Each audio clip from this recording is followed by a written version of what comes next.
You're driving on this highway towards the city, and all of a sudden you see this majestic sight, Fort Zancudo. Your brain starts producing dopamine and all that stuff just thinking about flying a military-grade fighter jet at Mach Jesus towards the city. You will arrive so much sooner than if you just drove. Wait a second, is that actually the case? That is what I'm going to find out in this video.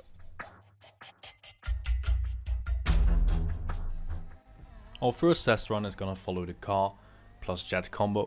So at first we're gonna start here, then we're gonna have a run, and in this test, instead of going straight into the tunnel, we actually go left into Fort Zancudo, like you would normally do when you steal a jet. You can of course take the jump if you're more fun, of course, but this is the faster way.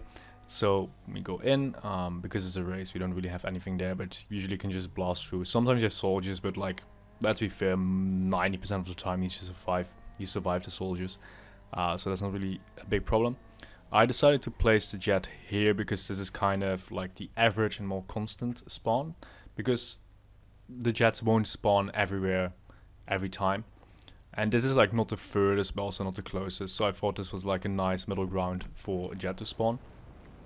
And as you will see, around the 50-second mark, 52 seconds, we're taking off, and now 57 seconds, 58, we're picking up speed, and now we're fast in the car.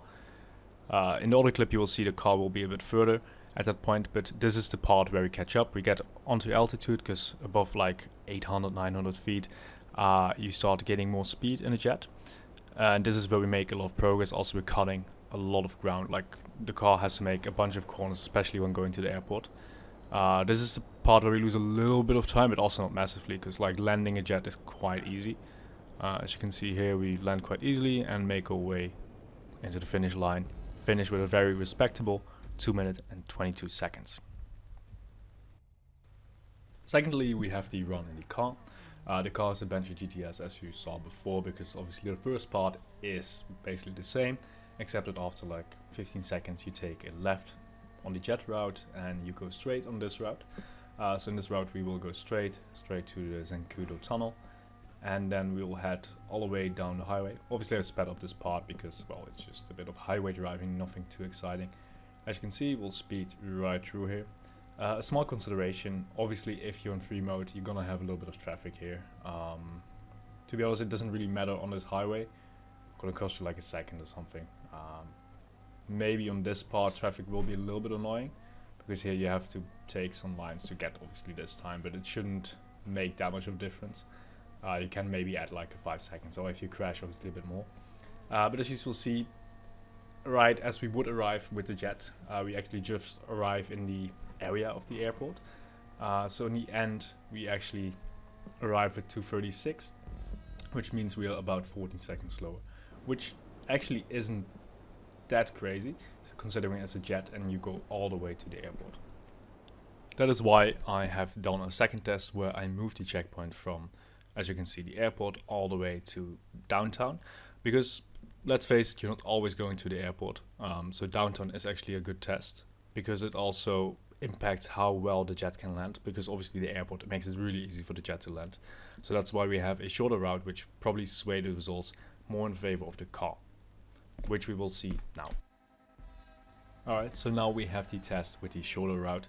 First we have the car, so this is the car run where we don't take the jet. So instead of going left in a second here, we're actually just gonna keep on going straight right to Fort Zancudo, through the tunnel and just on the highway.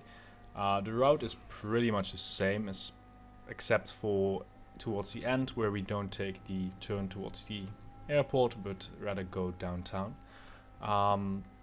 There is still quite a lot of turning for the car.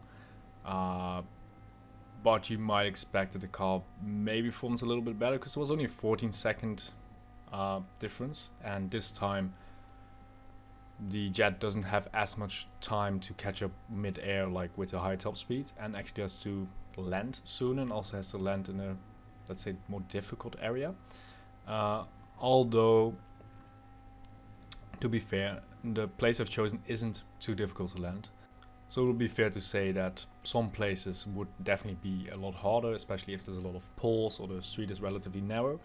Another consideration, I said before that, you know, I'm not using traffic in this run, and normally you would have traffic, so the car could probably potentially lose a couple seconds. The jet also, for the airport it doesn't really matter because there's no traffic on the airport, but when you're landing anywhere in the city, traffic is actually quite a big concern, because your jet can quite easily get caught up in traffic and also can hinder it from taking off again. So if you want to do multiple trips, the jet might not be the best thing. But to be fair, like usually when you're all the way far from the map and you want to get to the city, you just take a jet just to go there. Most people even like just jump out and parachute down, which I don't know actually is faster, but if you have like a good landing spot, then landing is definitely faster.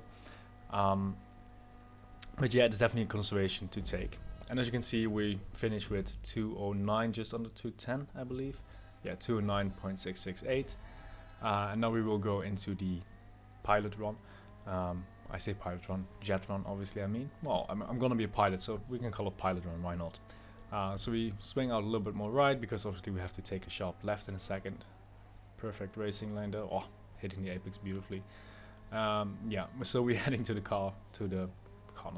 jet right now. And we will see like how much it actually saves or like not saves. But first we have to steal it and get up in the air. So we're going to our spot again. Like I said last time, I picked this spot because it's quite a middle ground spot. It's quite decent, yeah, and it can definitely work. In the meantime, I want to address some things. For people on next gen, if you use a HSW car, these results obviously will be skewed. I believe in my testing, like if you go across the map from Polita to downtown, what I did before, there was quite a big difference between a Pariah and like a HSW Banshee. So realistically, like even just going from Zancudo to the airport like before, if you have a HSW car, it might actually be faster to take HSW, because that 14-second difference is, I think, quite easily manageable by just on the highway sections. And on this section, I think as well. Obviously, you guys don't know how much of a time difference there is yet. I do, so I know that the HSW car can probably pull that out quite easily. But as you can see, like the landing approach here is quite easy. We descend down from our like high altitude for more speed, and then we land here. Also, I take a lot of speed here from landing. You see, I'll brake here in a second, because realistically, you kind of have to brake there, and the jet takes quite long to brake. But as you can see, it's just over 2 minutes, 2:08, I believe. And yeah, it beats it by about 9 seconds still, which is quite impressive. So the jet is actually quite good. I didn't expect it, like I expected it for the first test, but the second test I didn't actually expect. So I think the jet actually holds up quite well. Especially because you have to steal it from Zancudo. So if you're in Zancudo, just steal the jet. Unless maybe you have a HSW car, then just drive.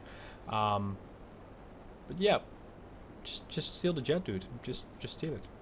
It's faster.